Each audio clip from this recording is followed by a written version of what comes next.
எங்க பாத்தீங்கன்னா இந்த குட்டி பையன் காலையில ரொம்ப சீக்கிரமாவே வந்துட்டு கார் வாஷ் பண்ண வேலையை போய் செஞ்சுட்டு வரான். வீட்டுக்கு வந்ததுமே அவன் குளிச்சு ரெடி ஆயிட்டு புக்ஸ் எல்லாம் எடுத்து வச்சுட்டு அங்க இருந்து கிளம்புறான். அவனோட ஃப்ரெண்டையும் ரயில்வே ஸ்டேஷன்ல மீட் பண்றான். இந்த ரெண்டு பசங்களும் ட்ரெயின்ல ஏறினதுமே வியாபாரம் பண்ண ஸ்டார்ட் பண்றானுங்க. ட்ரெயின் கூட்டமா இருந்தாலும் இந்த பையன் சூப்பராவே பேசி அங்க இருக்க எல்லார்கிட்டயுமே பலூன் சேல்ஸ் பண்றான். இந்த பையன் ஏபிசிடி போயம் புக்ஸ் எல்லாத்தையுமே சேல்ஸ் பண்ணிட்டு இருக்கான். இந்த ரெண்டு பசங்களும் ட்ரெயின் கூட்டத்துல வியாபாரத்துக்காக பேசுற பேச்சு ரொம்ப சூப்பராவே இருக்கும். அதனால நிறைய பேர் உங்ககிட்ட இருக்க பொருளையும் வாங்குறாங்க.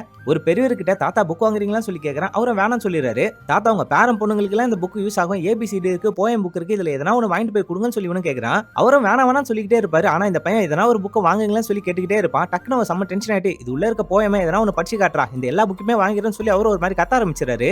இந்த குட்டி பையன் ஒரு கத்துமே ரொம்ப பயந்து போயிடுறான். சார் என்ன விடுங்க சார், நீங்க புக்கு கூட வாங்க தேவையில்ல, என்ன விட்டா போதும் சார் சொல்லி சொல்லுவான். ஆனா அவர் விடவே மாட்டாரு. அவர் வச்சு காமிச்ச அந்த போயமே ரொம்ப சூப்பராகவே படிக்கிறான். இவனோட ஃப்ரெண்டும் வாடா நம்மளுக்கு ஸ்கூல் டைம் ஆச்சுன்னு சொல்லி இந்த பையனை கூட்டு போறான். இவனுங்கெல்லாம் ஏழைங்க, எப்படி இருந்தாலும் இவனுங்கெல்லாம் படிச்சிருக்க மாட்டானுங்க, படிக்க சொன்னா இவனுங்க படிக்க தெரியாம அசிங்கப்படுவானுன்னு சொல்லிட்டு தான் படின்னு சொல்லியிருப்பாரு. ஆனா அந்த பையன் படிச்சு காமிச்சதுமே எல்லாரும் முன்னாடி இவருக்கு தான் அவமானம் ஆயிடுது. அப்படியே கூனி குறிக்கிறாரு. ஒருத்தர் போட்டு இருக்க ட்ரெஸ்ஸை வச்சும் அவர் பேசுற மொழியை வச்சும் அவர் எப்படிப்பட்டவர்னு நம்ம ஜட்ஜ் பண்ணவே கூடாதுன்னு இந்த படத்துல ரொம்ப அழகாவே காமிச்சிருப்பாங்க. அப்படியே அந்த படத்தையும் முடிச்சிருப்பாங்க.